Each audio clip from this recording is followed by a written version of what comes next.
Bonsoir mes petits poulets. Et oui, vidéo du dimanche soir, espoir. Commençons sans plus tarder. Je vous présente, ou je vous représente, les 4 musiciens de Brême. C'est d'après les frères Grimm et c'est illustré par Gerda Müller. Alors Gerda, pour moi, c'est un souvenir d'enfance. Quand j'allais chez mes grands-parents, ils avaient Poulet des Bois, Marlaguette. Ah oui, je vous ai pas sorti Marlaguette, je vous le ressortirai la prochaine fois. Et d'autres contes illustrés par cette autrice et illustratrice néerlandaise qui a 100 ans, et oui. Et oui, et oui, moi je pensais qu'elle était au paradis des auteurs, mais en fait non. Gerda Müller, c'est un style vintage que moi j'aime beaucoup. Vous verrez si vous aimez. Tous les goûts sont dans la nature. Bref, revenons au musicien de Brême qui est un conte célèbre. Nous sommes donc avec des animaux maltraités. Brigitte Bardot en aurait été choquée. Nous commençons avec un âne. Et comme il est plus bon à rien, il est trop vieux, son maître veut le trucider. Cet âne se dit « Je m'en vais, je vais aller à Brême faire ma vie. Brême en Allemagne pour faire de la musique. » Il rencontre qui? Un chien, pareil, le vieux chien, on peut plus aller à la chasse. Il sert à rien, on s'en débarrasse. Sympa les maîtres. Et le chat, c'est pareil. Il voudrait être tranquille près de l'âtre, mais sa maîtresse en a marre de cet inutile. Et enfin le coq, qui chante, puisque demain, on lui coupera la tête. Oui, c'est un conte très joyeux en ce dimanche soir. Nos amis décident de partir ensemble, devenir musiciens et faire carrière en Allemagne. Mais voilà, le chemin est long, et il y a la forêt, et ils sont fatigués. Heureusement, ils voient une petite chaumière allumée. Ce n'est pas Campanile. D'ailleurs, petit aparté, j'allais avec mes grands-parents à Campanile. Vous connaissez ce petit resto d'autoroute où le toit est en chaume. Oui, je fais quand même des transitions ayant un rapport. Et on mangeait des frites et des steaks, et pour moi, c'était le paradis sur terre, Campanile. Ça existe encore, je crois. Bref, ils voient Campanile, ils décident de faire une petite halte. Il y a des brigands à l'intérieur. Alors, ils ont une idée. Je vous montre l'idée.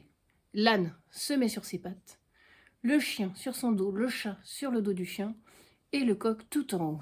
Et voilà nos amis qui caquettent, qui cocoricotent, qui miaulent, qui brament, qui aboient, et qui font peur à nos brigands qui se disent c'est quoi ce monstre nocturne qui nous attaque.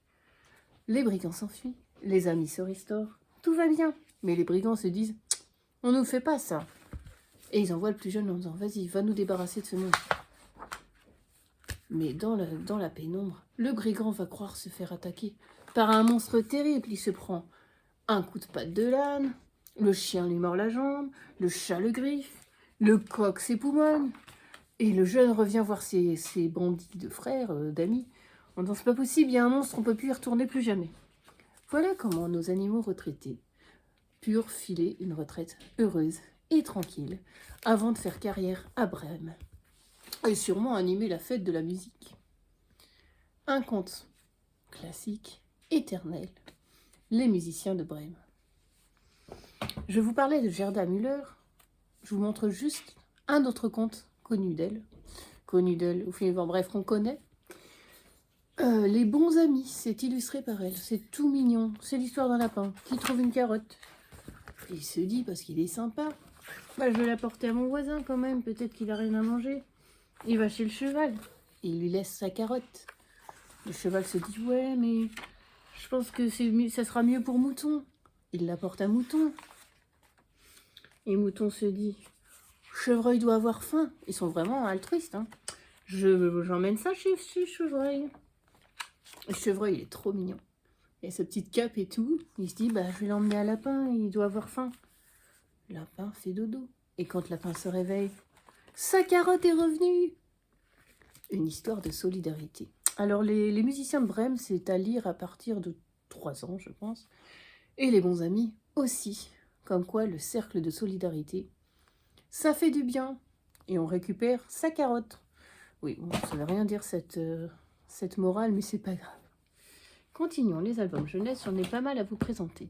Je ne sais pas si vous avez des problèmes de sommeil. Moi, oui, mais alors c'est beaucoup mieux.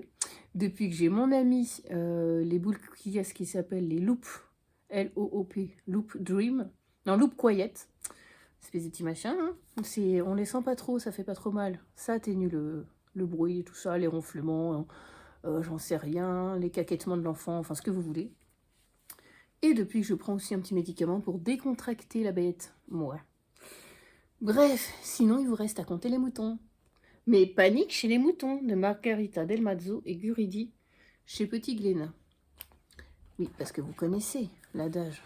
Pour s'endormir, on compte les moutons qui sautent une barrière comme ça. On compte, puis au bout d'un moment, c'est bon quoi. On s'endort. Et donc là, on voit Simon qui se dit, j'arrive pas à dormir, je vais compter les moutons. 1, il va, 2, il va, oui, parce que chaque mouton a son numéro. 3, il va. Et là, personne. Le mouton numéro 4, où est-ce qu'il est, mon sang?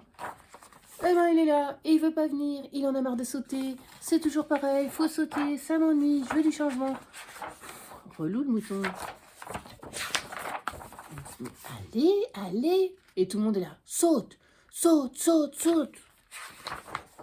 Et lui, il dit, non, non, non, non. Et pendant ce temps-là, l'enfant, il dort pas. Et puis le facteur arrive, pout, pout, pout, pout, pout. Un petit courrier pour mouton numéro 4. On ne sait pas ce qu'il y a dans le courrier. Mouton numéro 4, lit attentivement et fait un saut incroyable. Le sommeil de Simon est sauvé. Et depuis, on ne sait pas où est le mouton numéro 4. Enfin, si vous regardez le dessin, je ne sais pas si vous voyez bien. Là, il est à côté de Simon. Et ben, Simon n'a plus jamais eu de soucis de sommeil. Et à la fin, on a le message. Je ne vous le lis pas parce que je suis extrêmement sadique. Vous pourrez faire un zoom si vous voulez. Si vous avez besoin de dormir, comptez les moutons. Un album sur la tranquillité, le cocooning. Peut-être êtes-vous comme Madame Hippopotame. De Lena Landstrom, édition École des loisirs. Madame Hippopotame, elle aime bien sa vie tranquille. Elle aime bien ne pas toujours être mêlée à la foule qui se baigne. Foule des hippopotames, bien sûr. Et si vous remarquez, sa maison, elle est loin des autres. Tranquille. Elle aime bien faire son petit pudding aux algues. Je vous conseille pas, ça n'a pas l'air bon. Elle va essayer de se baigner. Mais seule, quoi. Misère, il y a un singe qui est là, qui pêche. Sur son lieu de baignade. Je sais pas si vous êtes comme Madame Hippopotame, mais parfois on a envie d'être tranquille, quoi. C'est comme si, par exemple, dans le métro, on pouvait être seul. 5 personnes ne soient dans le métro. Oui, bon, je sais, je rêve, mais bon, c'est pas grave. Elle s'endort, un peu déçue. Puis le lendemain, elle s'est dit, j'ai une idée, je vais faire ma tranquillité. Elle s'est construite une cabine de plage. Et oui, comme ça, si le singe vient pêcher, elle ne le voit pas, tranquillou. Mais le lendemain, quand elle veut se baigner, tout le monde a pris ça pour Aqua Boulevard. Et hop, on saute, on glisse. Aqua Boulevard, si vous ne connaissez pas, j'ai jamais été pour l'instant, c'est proche de Paris. Et c'est comme un espèce de lieu des grandes piscines géantes avec des toboggans, des trucs qui tournent et tout. Un jour, il faudra que j'emmène Aurore. Bref, Madame Hippopotame a un peu créé Aqua Boulevard. Et donc, tout le monde écoutant, les petits hippos sautent et tout. Adieu la tranquillité. Elle revient se baigner là où il n'y a personne. Mais elle a bon cœur quand même, elle se dit, ici il manque un plongeoir, demain j'en construirai un pour les autres. Gentille Madame Hippopotame. Et maintenant, 2 albums sur les livres, parce qu'on aime les livres qui parlent des livres. Petit museau parmi les mots, de Gilles Thibault et, j'ai cru qu'elle s'appelait Soupir, Sophie, aux éditions 2. C'est l'histoire. C'est l'histoire. Non, ça c'est une autre chanson de Dalida, je crois. C'est l'histoire. Bon, on s'en fout. C'est Monsieur La Liberté. Ici. Chaque soir, il fait un travail de nuit. Il est gardien de nuit à la bibliothèque de la ville. Et un jour, un temps pas possible, il trouve un tout petit chien tout trempé. Il dit, je peux pas t'emmener au travail, je viens te chercher plus tard. Mais le chien n'a pas envie de rester sous la pluie. Il le suit. Monsieur La Liberté se dit, bon, je vais pas l'abandonner quand même. Et bon, d'accord, je te le laisse à la porte. Et le chien arrive dans la bibliothèque. Il se glisse à l'intérieur. Et Monsieur La Liberté va s'occuper de ce petit chien qu'il a trouvé.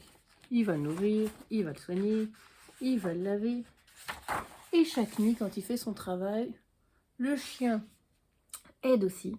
Il fait le ménage, il cherche tous les petits crayons, les bijoux, les petits trucs qui traînent. Bon, je vous rassure, travailler en bibliothèque, je trouve jamais des bijoux. Mais bon, bref, ce sont des histoires. Et puis, il a même trouvé une paire de lunettes. Et on lui a donné un nom d'ailleurs, il s'appelle Petit Museau.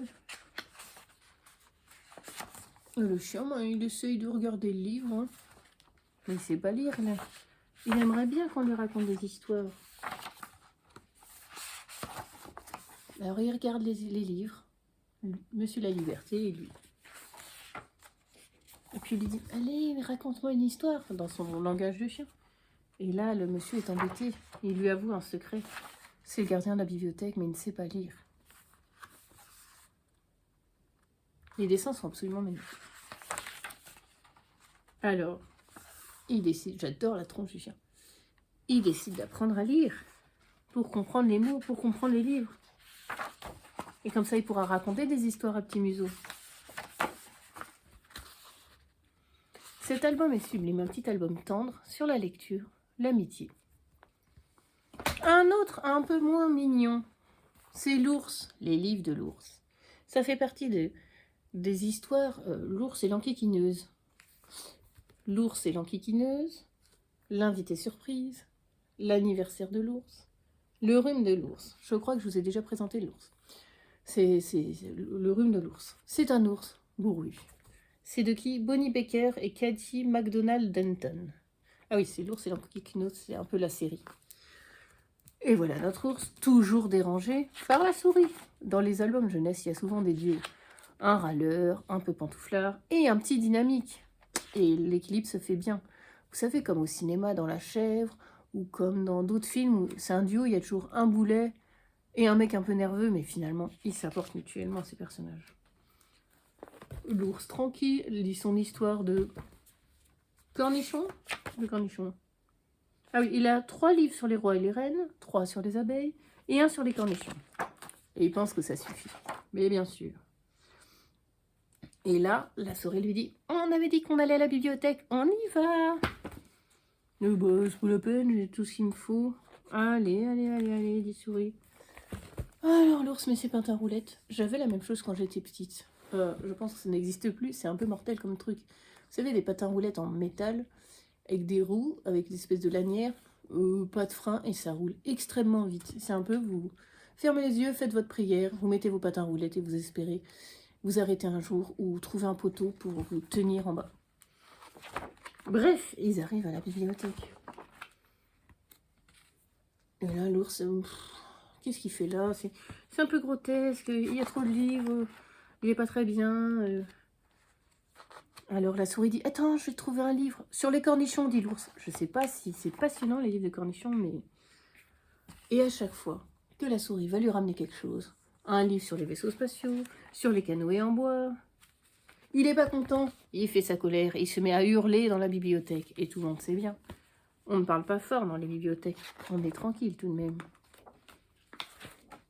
Et là quelqu'un lui dit, chut, à part la souris, c'est la bibliothécaire qui fait l'heure du conte, qui est en train de raconter à des écureuils, des renards, il y a des petits, il y a des grands.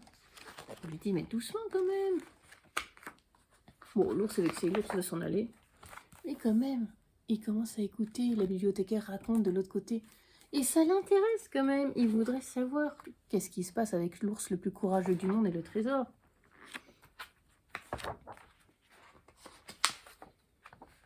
Et comme elle est sympa, la bibliothécaire, évidemment, elle invite l'ours en lui disant, bah viens à l'heure du conte. Et là, c'est formidable. L'ours est ravi. Il a emprunté des livres dans son petit panier. Et on se doute qu'il reviendra emprunter des livres à la bibliothèque. C'est un album drôle, tendre, qui invite à fréquenter les bibliothèques, à manger des cornichons et à écouter les petits souris dynamiques qui nous entourent. C'était les albums jeunesse. Je vais prendre un peu de tisane à la moutarde, n'importe quoi. Non, c'est l'heure des goodies. La tisane à la rhubarbe Et custard, custard, je crois que c'est crème. Oui, puisque j'étais à Londres le week-end dernier. God bless the king. Oui, la queen n'est plus, mais the king is. Donc, God bless the king. Je sais pas s'ils ont dû changer les paroles pour l'hymne. God bless the king, blue, blue, blue, blue. Lord bless the king. Bref, c'était très bien Londres. Il y a plein de trucs à voir. Si vous n'y êtes jamais allé, c'est pas très loin de Paris. C'est une ville un peu chère, c'est pénible. Et puis maintenant, depuis le Brexit, c'est comme un pays étranger. Il faut faire un ESTA, oui, un espèce de petit truc payant. Il faut son passeport. Et puis ensuite, quelques petites formalités et vous y êtes. Je vous confie un secret. Est-ce que comme moi, quand vous étiez plus jeune et que vous avez appris le tunnel sous la Manche, moi j'ai tout de suite imaginé que le train allait sous l'eau, mais qu'il y avait les vitres évidemment du train et qu'on voyait les poissons, puisqu'on était sous l'eau. Bon, je sais. Je suis peut-être pas la seule à avoir imaginé ça. Je vous le dis tout de suite, on ne voit pas les poissons. Oui, ben c'est comme ça, c'est décevant. Bref, en Angleterre, qu'est-ce qu'on fait? On va à Fortnum et Mason acheter du thé. On va voir Big Ben, l'horloge. À Westminster Abbey, l'église où se sont mariés Kate, William et Raoul, les trucs. Non, il n'y a pas Raoul, les trucs, je crois. On se promène dans les librairies. À Charles, librairie très chic. Waterstone, c'est un peu la Fnac locale. C'est merveilleux, Waterstone. On va voir des comédies musicales. On va faire plein de trucs. J'ai donc été à Fortnum et Mason acheter de la tisane, rhubarbe et crème. C'est ce que j'ai dans mon mug. Je déguste. À Fortnum et Mason, c'est un endroit très chic pour le thé, n'est-ce pas? Puisque les Anglais aiment le thé. Tea time. J'ai pris du Yunnan. Le Yunnan, c'est une région en Chine. Bref, ça vient de Chine. Oui, c'est une province de Chine, voilà. Et ça sent bon. Ça sent quoi? Je ne sais pas, je peux pas vous dire. C'est Yunnan. En plus, après, ça fait des belles boîtes qu'on peut garder. Et puis, je vous ai dit... Attendez, je vais chercher ça. Je suis allée voir une comédie musicale. Avec mon mari, on allait voir Moulin Rouge. C'est un film qui date 2000, 2001, je sais plus, il y a longtemps. C'était un film qui se passait à Montmartre, avec Christian, joué par Ewan McGregor, poète sans le sou, qui cherche inspiration, qui se trouve presque en face du Moulin Rouge. Le cabaret où travaille Satine, joué par Nicole Kidman. Satine la merveilleuse, Satine qui est un peu la propriété du duc, le mécène influent du cabaret.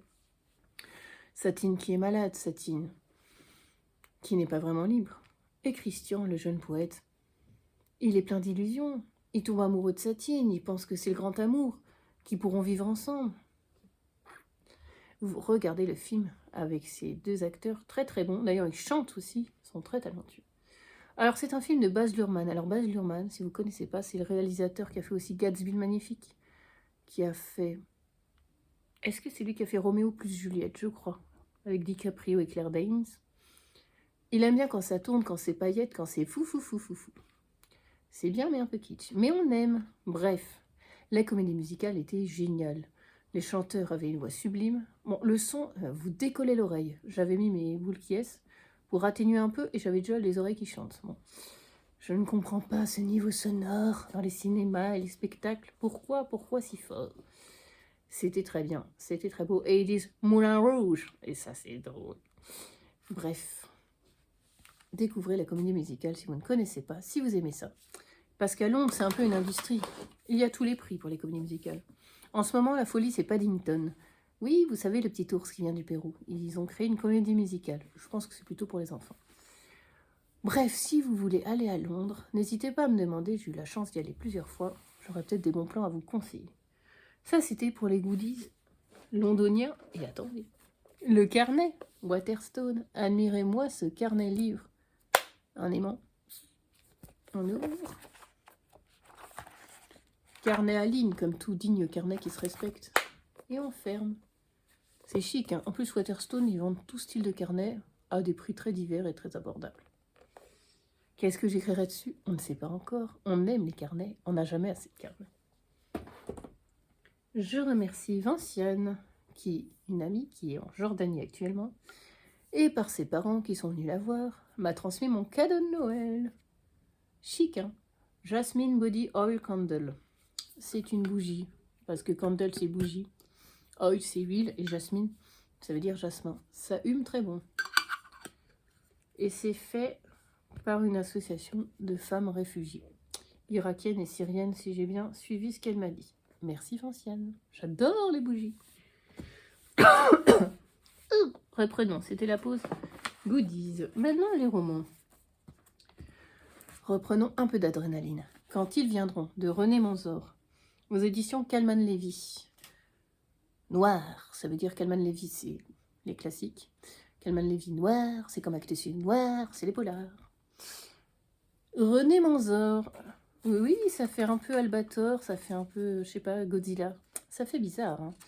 Et oui, parce que ce n'est pas son vrai prénom, c'est un pseudo. Ce monsieur s'appelle, tenez-vous bien, René Lalanne. Mais oui, c'est le frère de Jean-Félix Lalanne et de Francis Lalanne, chanteur et tout et tout. Peut-être que René avait envie d'avoir sa propre vie, n'est-ce pas? D'où Manzor. Il a été scénariste pour Spielberg. Et d'ailleurs, quand j'ai trouvé cette information sur Wikipédia, je me disais, il a un style très cinématographique, ça ferait un très bon film. J'avais découvert cet auteur de polar par L'ombre des innocents, dont je vous avais parlé. L'histoire d'une mère de famille, et un jour qui voit débarquer la police des polices pour lui dire elle est arrêtée pour le meurtre d'un enfant. Oui, ben, si on sonnait à la porte pour m'arrêter pour le meurtre d'un enfant, je pense que je serais un peu choquée. C'était le scénario de L'ombre des innocents. Bref. Quand ils viendront, mais qui ça? C'est l'histoire de Peter. Peter a 11 ans. Il a été formé par son père Morgan depuis toujours. Il faudra qu'il soit prêt pour quand ils viendront. Ils, on ne sait pas très bien qui c'est, mais Peter est formé pour savoir où sont l'arme, le pistolet de sa famille, quel est le code bancaire, le code bancaire, je ne sais plus, le code du coffre, où est-ce qu'il y a de l'argent en petites coupures, où est-ce qu'il devra emmener sa mère, puisque sa mère est un peu fragile. Le père a formé Peter. Et puis lors d'un accident, où toute la famille est en voiture sur un pont, les rivets, les machins, vous savez, qui tiennent là, les cordages, on va dire, en métal du pont, tous sautent, ploum le pont, ploum la voiture, dans le lac, le truc au fond. Et Peter s'en sort, sa mère s'en sort, et Morgan, le père, ne s'en sort pas, et on ne retrouve pas sa dépouille. Et Morgan, qui l'était-il? Pourquoi l'avait-il préparé à quand ils viendront? Et Peter et sa mère se trouvent refuge en Pennsylvanie. Alors, si vous ne savez pas, la Pennsylvanie, c'est le territoire, si on peut dire ça comme ça, des Amish. Oui, c'est un peu les cousins de la petite maison dans la prairie. Encore maintenant, une communauté assez fermée, où on est habillé un peu comme dans la petite maison dans la prairie, pas d'électricité, carriole à cheval, on se marie chez les Amish. Vers les 18 ans, on a le droit d'aller dans le monde, le nôtre, et décider si on revient dans la communauté ou pas. Mais comme en général les Amish ont été élevés très petite maison dans la prairie, c'est difficile de faire le choix d'aller dans la vie qu'on connaît nous. Bref, ils se retrouvent en Pennsylvanie. Sauf que là, un jour, Peter, aux aguets, a compris, ils arrivent, ils viennent. Il faut se sauver avec sa mère. Et puis sa mère ne se comprend pas, pourquoi son fils a trouvé un flingue, et pourquoi ils s'en vont, et qu'est-ce qui s'est passé? Et nous, on se demande, qui était le père, Morgan? Pourquoi on en veut à sa vie, pourquoi il a disparu? Qui était-il? Qui sont ces gens? Un très bon polar, plein d'adrénaline, qui se lit très bien, que je vous recommande fortement. Aucun rapport. Splash dans la piscine. Oui, la semaine dernière, il y a eu des jours très chauds. 25 degrés, je sais pas quoi, alors que nous sommes au plein mois d'avril. Et le lendemain, il faisait 15. On adore ces changements climatiques, n'est-ce pas? Moi et les Aquaboys de Nat Lurtsema, aux éditions onlitplusfort.com. Pardon, je parle moins fort. Gallimard Jeunesse. Lou ne vit que pour la natation. Avec sa meilleure amie, Anna, elles s'entraînent ensemble, elles vivent natation, elles vivent piscine, elles vont au lycée, elles retournent faire la natation. Et un jour, elle est dégoûtée, elles font une sélection pour être en championnat, en équipe de trucs. Anna réussit, Lou ne réussit pas. C'est un peu le drame de sa vie, elle est un peu programmée pour ça. Elle est déprimée, et un jour où elle va à la piscine, elle fait la connaissance de 3 garçons, qui seront les Aquaboys. Et ils vont lui demander un projet un peu particulier. Et Lou va accepter. C'est un roman Oui, j'ai un torticolis là. Demi-torticolis, c'est douloureux. C'est un roman rafraîchissant à lire à partir de 14 ans. Déjà, j'adore la natation. Je sais faire du ski et j'aime nager. Voilà, c'est un peu les deux sports sur Terre que je fréquente ou qu'en tout cas j'aime bien.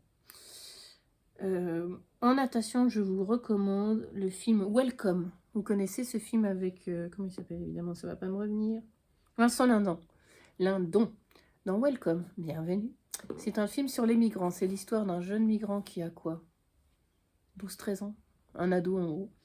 Qui a comme projet, il faut qu'il apprenne bien à nager, car il va traverser l'Angleterre, traverser la Manche à la nage pour rejoindre l'Angleterre. Et Vincent Lindon va l'entraîner. J'allais dire natationnellement parlant. Oui, enfin, il va être son coach de piscine, quoi. C'est un très bon film. En piscine, le film Le Grand Bain, avec Leila Bekti, avec Philippe Catherine, avec je sais plus qui. Et ben Le Grand Bain, c'est l'histoire d'hommes qui se retrouvent, ils se sont fait entre guillemets, si je me souviens bien, virer de leur boîte, enfin ils ont chacun des soucis dans leur vie, perso ou pro, ils se retrouvent à la piscine, en petite communauté, et ils vont avoir un projet étonnant de natation synchronisée. Mais oui, coaché par Leila Bekti, en fauteuil roulant.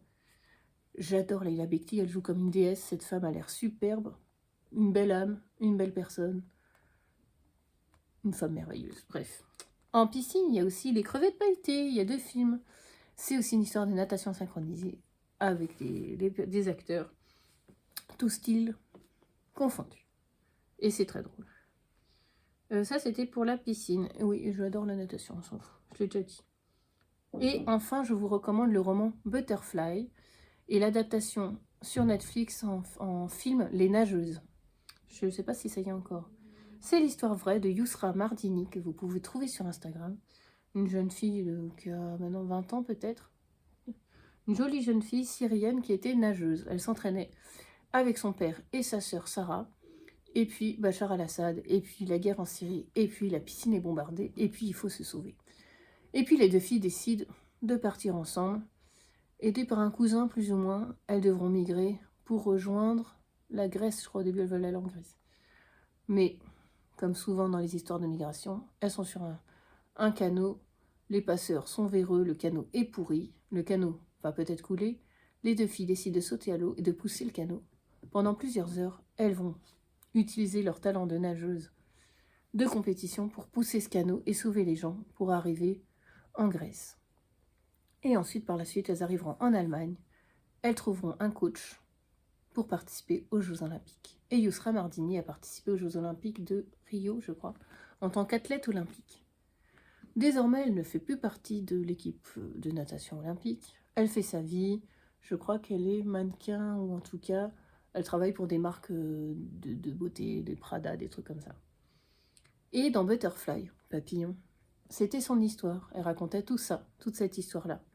D'ailleurs, il y avait un bandeau avec marqué, Obama avait marqué une jeune fille, la jeunesse qui inspire le monde, un truc comme ça. Pour vanter le courage de ces jeunes filles migrantes d'aujourd'hui et nageuses professionnelles. Voilà. Donc dans ce film, ça parle de piscine, ça me passionne. Et ça parle aussi d'incroyable talent, car les Aquaboys, ils veulent passer à l'émission de télé. Qu'est-ce que c'est, incroyable talent? En Angleterre, c'est Britain Got Talent.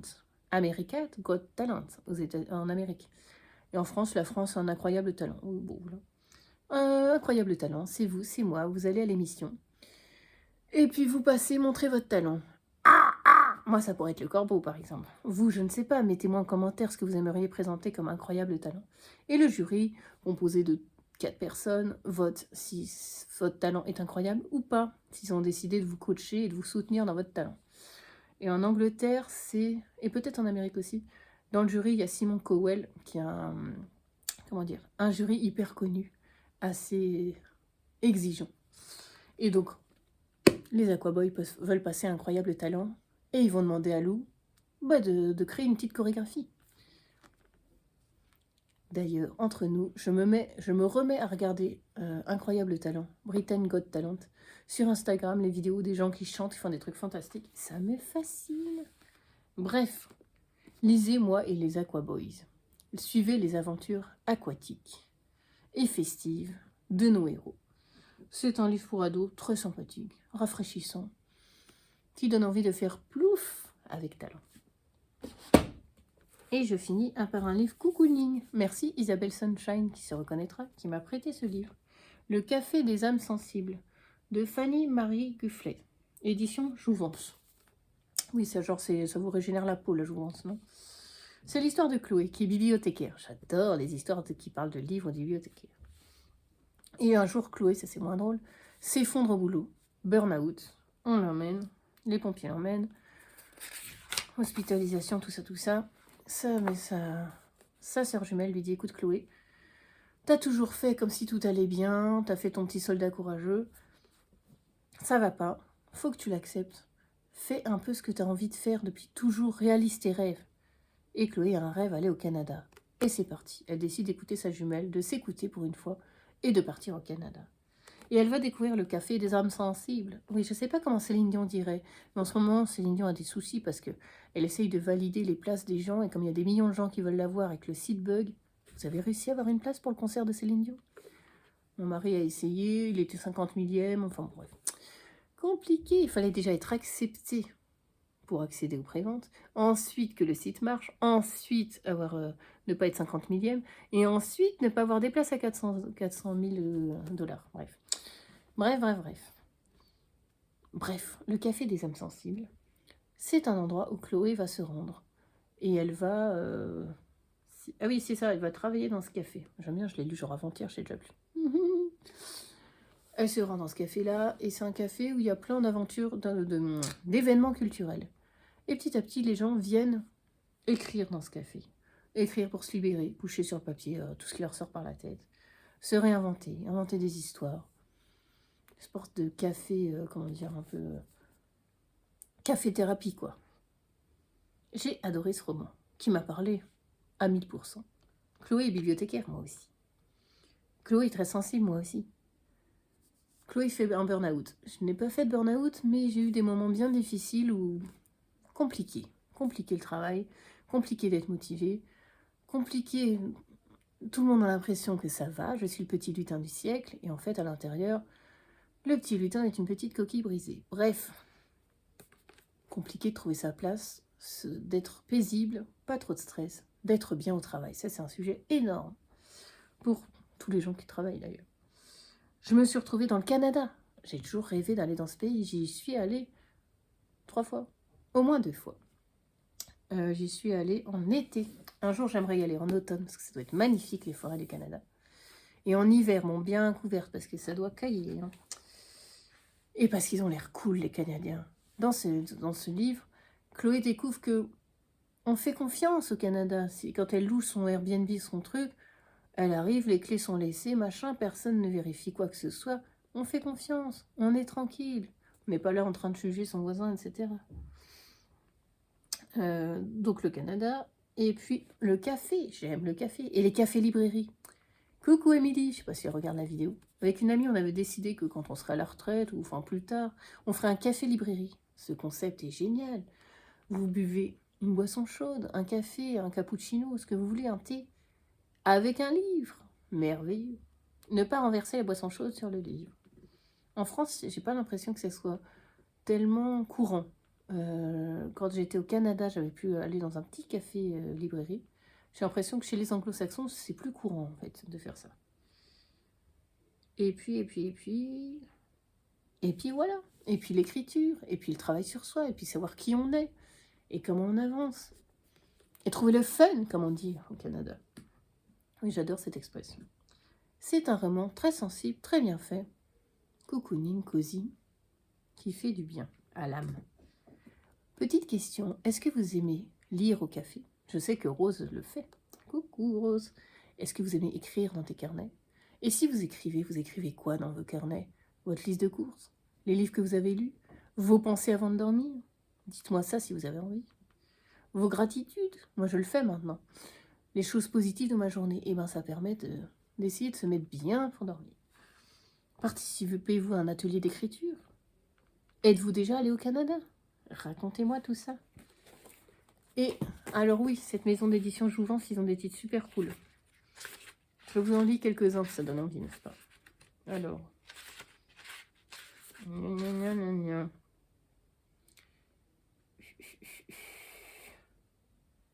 Le sac à main d'une autre vie. Bon, le fabuleux carnet de cœurs perdus. Le soleil brille toujours au-dessus des nuages. Comment j'ai résolu l'épineux problème du changement climatique et trouvé l'amour.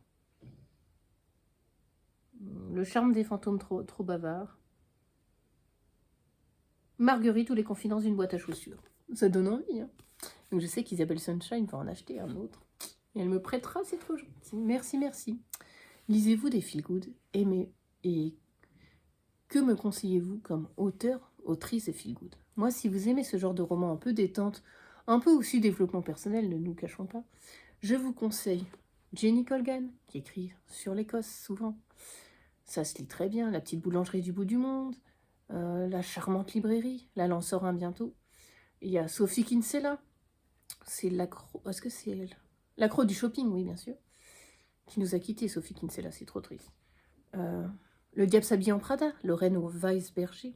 D'ailleurs, il y a le film, Le Diable s'habille en Prada 2, qui sort le 29 avril au cinéma. J'ai hâte, même si j'ai peur 20 ans après. Est-ce que ça va être aussi bon? Les actrices sont bonnes, mais bon. En feel good, qu'est-ce qu'on a encore? Gilles Le Gardinier, Demain j'arrête, complètement cramé. Là, j'ai pas préparé, donc je fais ça de tête. David Fonkinos, là, il écrit un livre sur... Je suis drôle, un livre sur l'humour. J'aime David Fonkinos une fois sur deux. La délicatesse, oui. Les souvenirs, oui. J'avais pas aimé Charlotte, j'avais pas aimé l'histoire des deux sœurs, l'histoire de l'art ou de la beauté. Bref, j'avais aimé numéro 2 sur Harry Potter. Feel good, qu'est-ce qu'il y a d'autre encore? Bon, je pourrais vous en retrouver si ça vous intéresse, mais je vous ai cité un peu les prêtresses du feel good. Si, il y a aussi Sarah Morgan, l'américaine. Et puis, voilà. Et chez Hugo Roman aussi, ils font pas mal de feel good. Et ben voilà, mes petits poulets. Je vous laisse sur cette couverture sublime qui invite au rêve, au Canada, au café. Et bonne soirée.